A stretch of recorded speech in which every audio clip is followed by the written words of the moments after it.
Hello everyone, welcome back. This is now week 2 and this is the first real content lecture for British and American culture. I'm your professor, Jeremy Sullivan, and this is going to be uploaded for you on Friday, although this is still several days in advance, so I'm speaking to you from the past.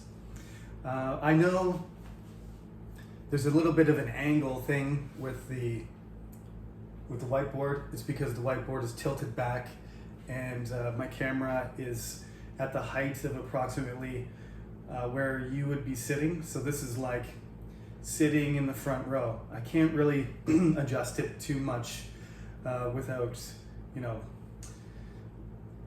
I can't get the whiteboard angle flat without a lot of trouble. Maybe if I had the camera up high. But for now, I think it's okay. As long as nobody minds looking up at me like this, it does really look like I think it would if you were in the front row. Those of you who like to sit in the back row, this might be too close. But there's only so much you can do, This is a homemade studio. So I'm going to talk about the first millennium of British culture. This class is British and American culture, but of course, American culture is in the distant future, except for, there are cultures all over America, but the United States of America is what we mean when we say American culture. This semester, for the first time, I am going to give a little bit more background of, pre-Columbian stuff. But that's only, we'll get there. We'll get there much later. So for now, the United States is in the distant future. Where does British culture start? Well, the people that I said were, of Celtic cultural, construction. They lived in the British Isles for thousands of years. We don't really know about any culture that existed before them in any detail. Of course, there are, some cave paintings and some, archaeological evidence, but nothing concrete. What happens is that when the Romans come into contact with the people in the British Isles, they refer to all of the people in France, the Gauls, and the people in Belgium, the Belgiers, and all these different tribes who are related culturally. They're separate peoples. People in Spain too. They're all Celtic to the Roman civilization. So they have certain things that are in common. Their languages are widely different, but their clothing and some of their tools and their organization and some of their spiritual beliefs are similar. So let me talk about this, because in the textbook you will see a picture of Stonehenge.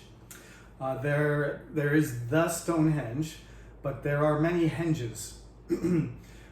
This is related to spiritual organization of leaders. We call them druids. What they were actually like is anybody's guess, I suppose, but the tradition has been handed down, and there are, connections between nature, dreams, and magic, and the practices of the druids. So the druids were spiritual leaders, but they were also, social and political leaders too. And the druids from across Northern Europe sometimes would meet each other, but it's not organized religion. So they would have, it's a pagan religion. So the Stonehenge is organized so that, it follows the seasons and the path of the sun. The important days are, organized around celestial events. It's astronomy, not astrology, astronomy. So they, we're coming up, Chuseok is on September 21st, 22nd. That's because it's a full moon, and that's because it's the fall equinox. And that is the date that Koreans followed in the past. These kinds of things are common in pagan religion, and the Celts followed those religious beliefs too. They were organized, they didn't have cities. This is one of the distinct differences between the Celts, and let me get my notes here. It's one of the distinct differences between Celtic civilization, which it was a civilization. That's the first thing I have to say. The Romans looked at the Celts and said, these people are barbarians, they're crazy and unorganized, they're uncivilized. But Celtic civilization was very developed.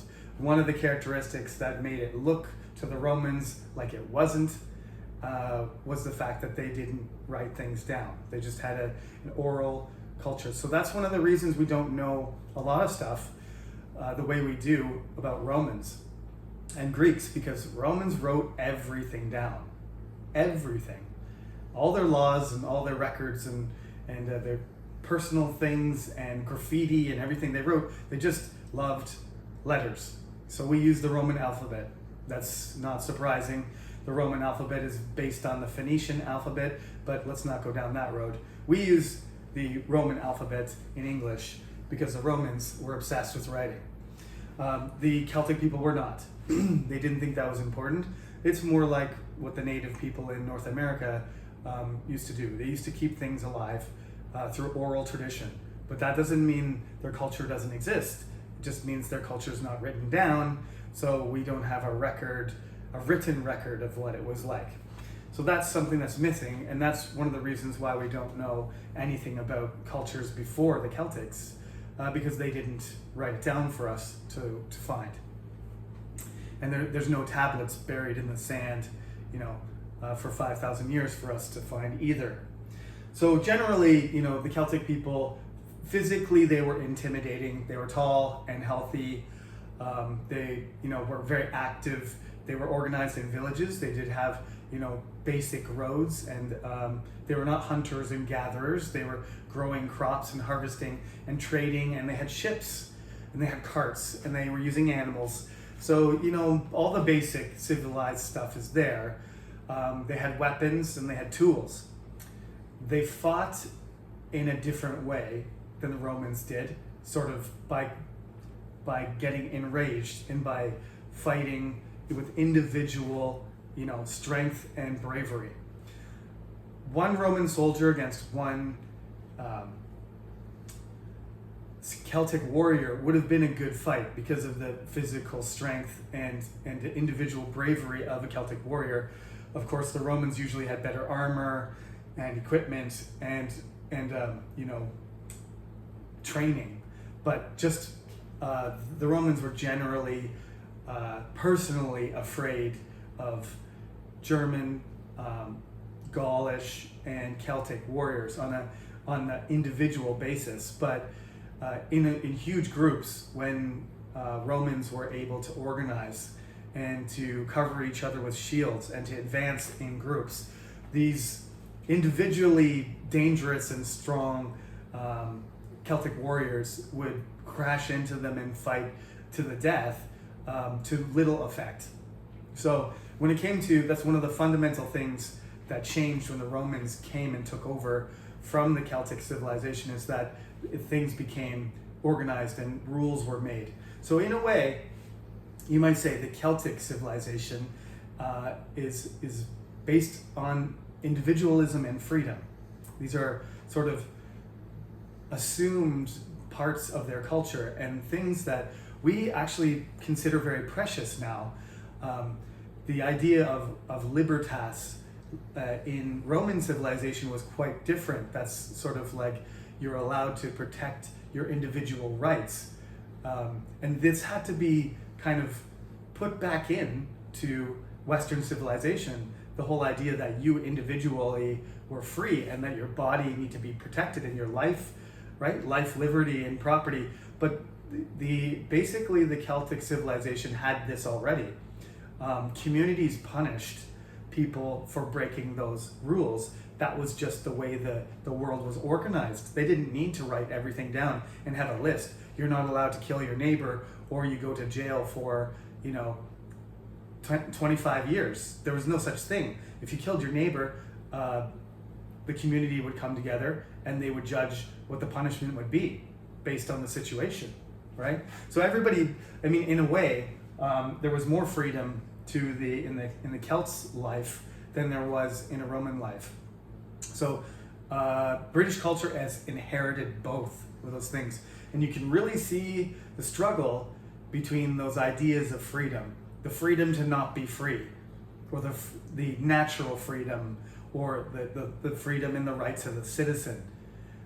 You can see all of these things playing out in American culture, and because of coronavirus and because of technology and stuff. That is why studying ancient history is good for you, because you can see that in some cultures those things existed without any effort, and they've been taken away. What is the best way? The Roman way, or the Celtic way, the American, the British, the monarchy, the republic, the democracy? I'm not making judgments, I'm just showing you that this is sort of contrasting perspectives on the way culture should be, okay? So, the Celts, the thing about them, not organized. There was lots of tribes. They were spread all over the Isles. There was no, unlike Rome, there wasn't one government controlling the entire republic. There wasn't one person like Julius Caesar who was commanding legions, thousands and thousands of soldiers, and he was the single commander. There was a huge war in Gaul, which Julius Caesar is very famous for, and he recorded it. You can read Julius Caesar's writing. That's one of the most amazing things about Roman culture, is that you can read Julius Caesar's war diary. And when he wrote about his campaigns and his victories and his conquering, he sent that back to Rome, and it made him a celebrity. It added to his already impressive resume of political maneuvering, military accomplishments. He became sort of consumed, entertainer almost, and we would say now an influencer or something. There was no YouTube or anything. There was no cameras or networks. He sent all of his writing back to Rome, and people could, copy his writing by hand, and educated people could hear what was going on at the edge of the world to them. What was happening in France, these enormous battles where Romans were conquering the world, and Julius Caesar was bringing Roman civilization and glory and honor to the city of Rome. So this happened. He took over France. He's basically fighting with the Belgians, who in Korean you call Belgier, the people. That's what they're called. The Celtic name is Belgier. That's why Koreans call Belgium Belgier. He believed, supposedly, Caesar believed that there was a connection, and that the Celts in the British Isles were helping the Gauls and the Belgier. So he decided to get a fleet together, jump in the ships, go across the channel, and teach them a lesson, which he did, and then he came back, and then he went again, and punished them some more, but he didn't conquer. He just sort of sent a message, just like, stay out of Roman business, or we're going to come back. And then he left, and his story, probably my favorite historical figure ever, is Julius Caesar, so I'm very biased. I'm a huge Shakespeare fan. I'm doing my PhD on Shakespeare, and there's a play called Julius Caesar. So, but you're English majors too. So, and those of you who are not, I totally recommend stories. Read about Julius Caesar, fascinating person, just like Napoleon or Genghis Khan. Julius Caesar is my personal favorite, but all of these people are very interesting. So he disappears back into Rome, and there's a civil war, and Rome changes into an empire. Fast forward 100 years or so, 90 years, and the Emperor of Rome sends people back. Now they're in control. Now the Roman Empire is in control of the entire Mediterranean world. They've been stopped in Germany, essentially. The Germans managed to destroy some legions and establish a border there on the Rhine, but Britain is there, and they know it's there, and they want to take it over. So that a huge army is assembled, and they send, Emperor Claudius sends his legionnaires, and they conquer. Basically, the space that is now England becomes part of the Roman Empire, and they call it Britannia. The people, to be super confusing, the Celtic people are the Britons. So, don't be confused.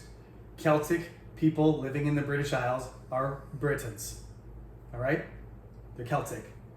Okay, so when the Romans come there and they take over and they conquer, they don't replace all the people there, they rule over them. So there's Roman people that are from Italy, and they are there ruling, but there's also local leaders, and they start marrying each other too.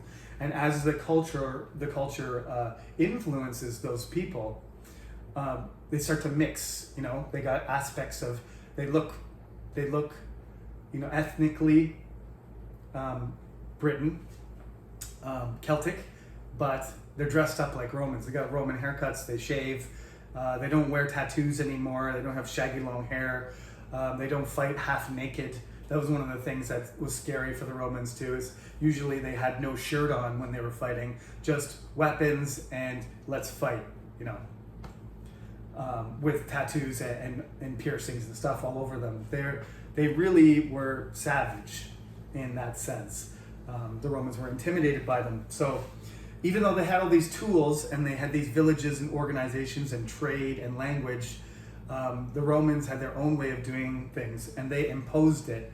They dominated the area from Scotland down to London.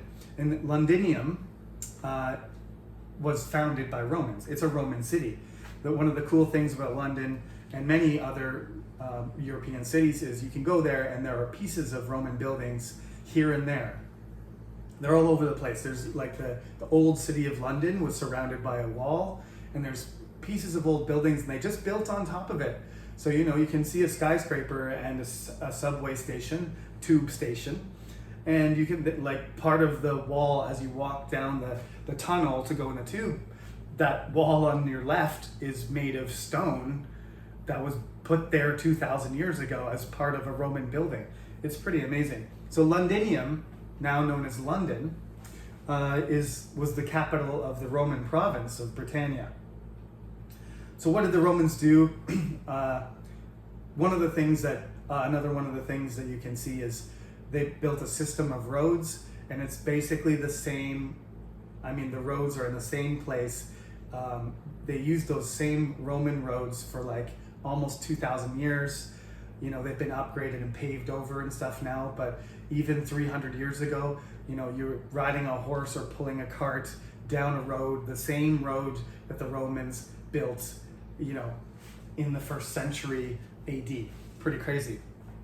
The Romans brought luxury goods from all over the world, of course, trade connections that the British didn't have. Buildings, roads, Londinium, a city, an actual city, like with an amphitheater and horse racing and an arena and a market and stuff like that. It's a city, not a collection, a large village or something. It's got big civic buildings. It's got barracks full of soldiers. Londinium is a city. So this is all new. This is not part of British culture until the Romans come there. And you can see that seems to us more familiar. We live in cities, most of us. So living in a place where there's government buildings and stadiums and libraries and police stations and stuff like that, fire stations. This is Roman cities were organized like that. So this is something that connects to us. It's more like a real. It's an ancient city that resembles in some aspects a contemporary city like Daejeon. They were Christianized gradually. There were Christians there, but the Christian religion didn't stick. There were people that were Christian in the Romano-Briton period, but they didn't.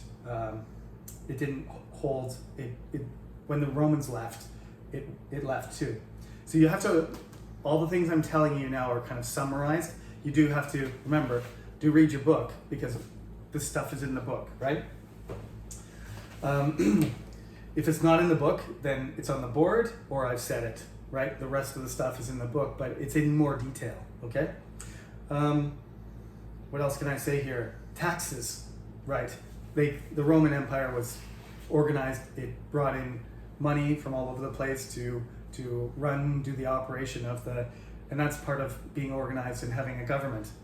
Okay, now let me show you something here on the board. So what I've done here is I've shown you the exact numbers, okay? Just so you know. 483 AD is when the Romans invaded. Okay, they started the invasion. 77 is when they finished it and conquered Britain.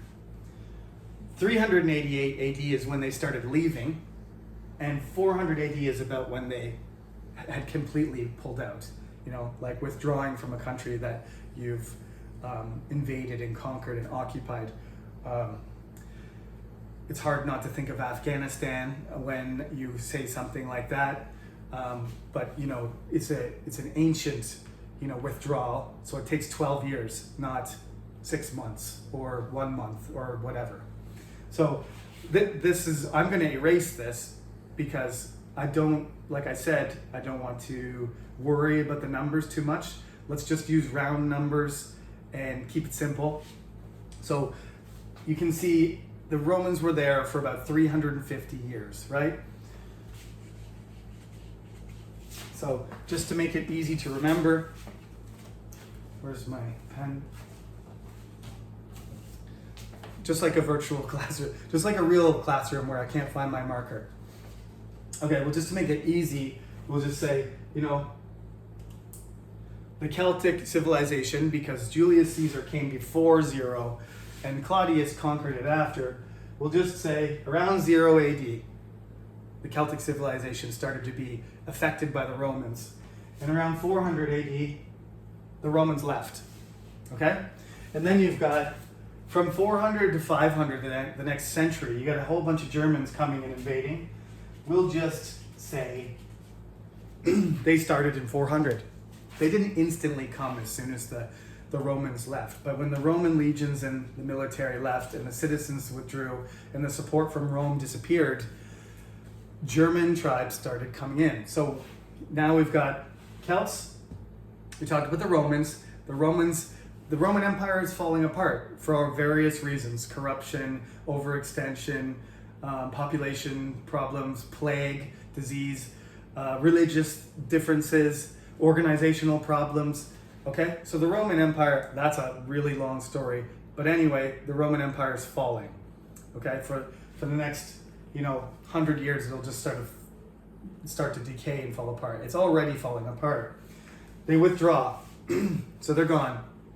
This leaves the place open to a lot of invasion.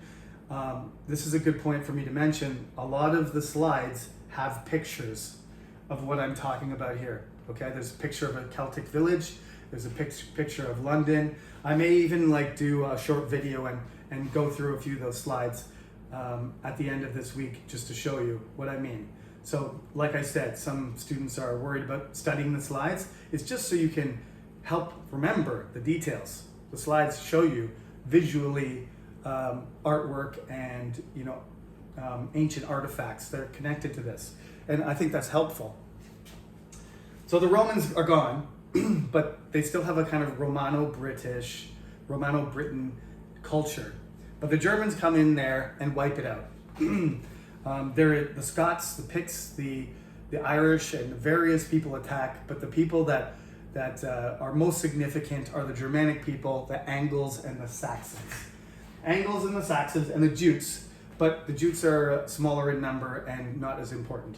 So we end up really focusing on the Angles and the Saxons. So they come from areas in northern Germany, and they're kind of like Vikings, pre-Viking, raiders and pirates. They come over and they take over the whole area that is now which is now England, the whole part, and they divide it into kingdoms, and they divide them into 7 kingdoms. 3 of them are Angle, 3 of them are Saxon, and 1 of them is supposedly a Jute kingdom. So they are East Anglia.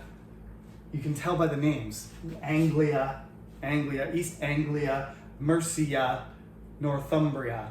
And then you have Saxon kingdoms: Essex, Sussex, Wessex, east, south, west.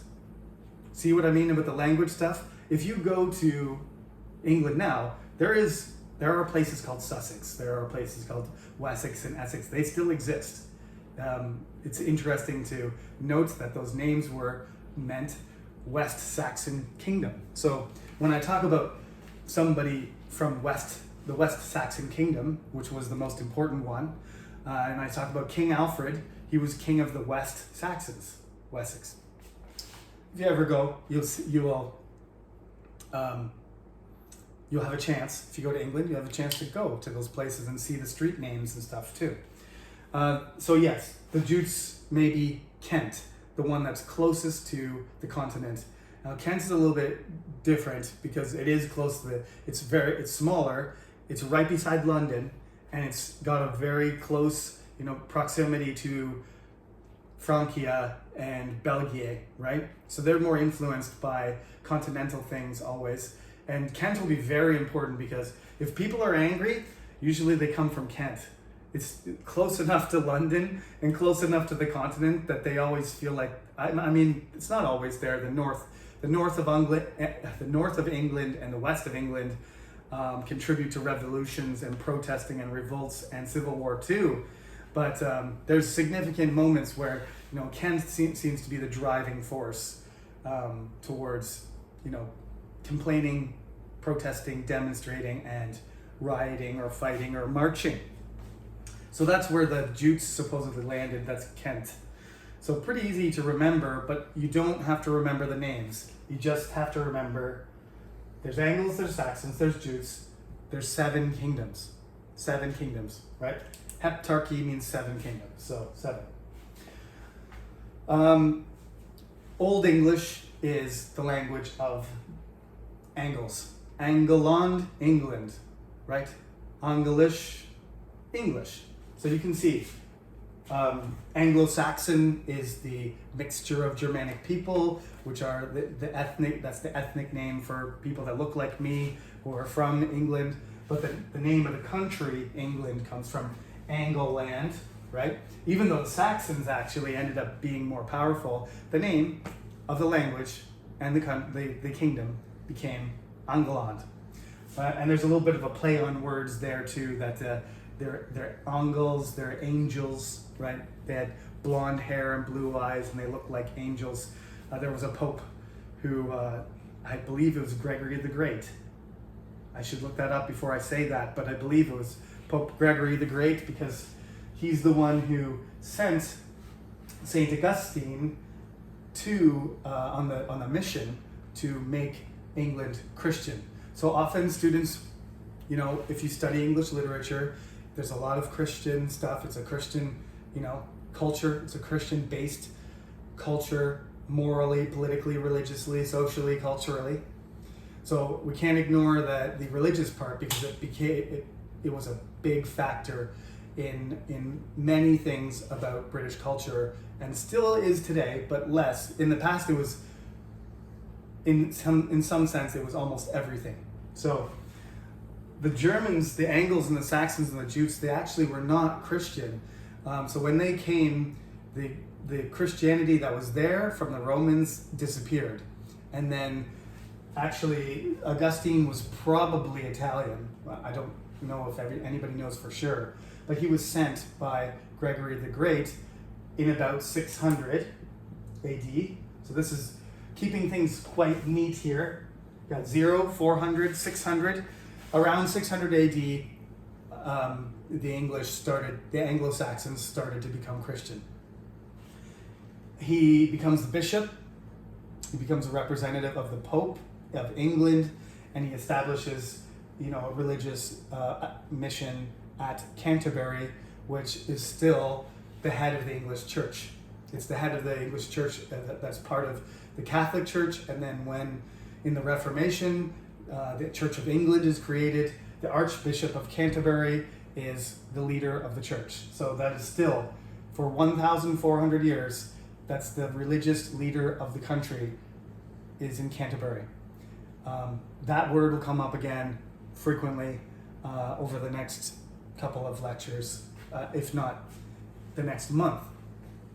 Okay, so there you go. Old English, religious conversion. They have a warrior culture too, but they blend with the Britons.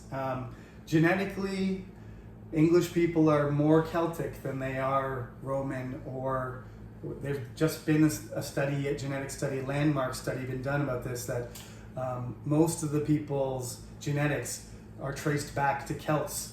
So genetically, the Celts are the most important, component of English people. Physically, genetically, we're Celtic. But speaking Anglo-Saxon language. Religiously, we're Roman. Organized. This is why studying it is so interesting to me, because it is a very mixed up culture. And Koreans know this too, and of course other cultures know this too, that they've been influenced by different things. But it's very clear to me, how strong an influence each culture has in its own kind of niche. Genetically Celtic, organizationally, legally, and religiously Roman, speaking Germanic language. Those are, fundamental basic parts of a British culture. Now, so the Germans are there, and from 793, which we can just change this to about 800. From 800 AD onward, 793 is important, is because a Viking raid, Lindisfarne is the name of the monastery. The Vikings jump off their boat, kill as many people as they can, steal all of the precious, gold artifacts, bowls, books, clothing, everything, all the wealth of the monastery, and kill the monks and set people on fire. Buildings on fire, not people, but maybe that too. And they get in their ships and they leave. And this is an incredibly traumatizing thing, because people are very religious. People believe that God is, controlling their destiny, and that these crazy, non-religious, non-Christian, huge, big bearded, berserkers with axes and swords and ships that come out of nowhere. They appear from the ocean, and then they come in like devils or demons and kill everything and take everything and leave everything, destroyed. They think that this is some kind of punishment. And this happens a lot in medieval society, that they're looking for the reason, like why did God let this happen, or did God make this happen? So they look at the Vikings as some kind of scourge sent to punish them. So that's what people are terrified of the Vikings, but they do this for literally hundreds of years. So they're raiding all over the place. They're attacking all people across Europe, and many different people suffer and are victimized and get attacked by them. They go all the way down, the Vikings, the Danes, the Normans, the Norwegians, the Swedes. They go all the way down into the Mediterranean, attack Sicily and Italy, Napoli. They go to Greece, they go to Syria. They just basically attack everywhere. But they're also trading. They like to capture people and sell them as slaves, and they like to trade for goods. So there's once the Vikings they've killed enough people and they've stolen and gathered the wealth, they also start settling, and they start becoming more like the people that they're attacking. So for example, the people in Normandy, they're Norsemen, and they attack France, and when they get control of that part of France, the French king, grants them the territory and makes their leader a duke, and then you end up with, a blend of French and Norsemen, of Viking, French people living in that area, and their leader is a duke who is connected to the king of France. Okay, so this is what happens: the Vikings go around terrorizing everybody and killing and looting and raping and pillaging, setting things on fire. But they are also starting to mix with everybody. In a way, it's like they're Mongolians on water, because that's essentially what the Mongolians did too. They went across Asia and killed everybody, but then they started intermarrying and settling and blending with everyone until you get, 3 generations after Genghis Khan, you have Kublai Khan, and he's the emperor of China, and then the Chinese emperors are Mongolian emperors. Similar things happen with the Vikings. They start mixing with the countries that they conquer, and so you have Viking leaders and Viking kings of kingdoms all over the place. So yes, they're violent, they're not Christian, but once they settle and they mix, they do become Christian. They immigrate all over the place. They start destroying the Anglo-Saxon kingdoms. All of the kingdoms fall except for one, West Saxony, Wessex. The kingdom of the West Saxons survives, mostly because of its location in the west, farther away from the Vikings, and it's their leader, King Alfred. But next lecture is the lecture about kings and people, King Arthur, King Alfred, Boudica, and I'm talking about groups of people and societies and history right now, and the next lecture is about people. So I'm not going to talk about Alfred, but the Vikings take over almost the entire island from north down to the corner in the middle and the west, and then they get stopped, and gradually the Anglo-Saxon kingdom starts expanding again. They control the northern part of England, not the northern part, most of England. It's Scotland and half of England too. It's northern England plus Scotland. This area is what Alfred negotiates with them, and in that area the Danish have control. It's called the Danelaw, and you have to follow Viking law, and in the Anglo-Saxon area you're following the Anglo-Saxon king.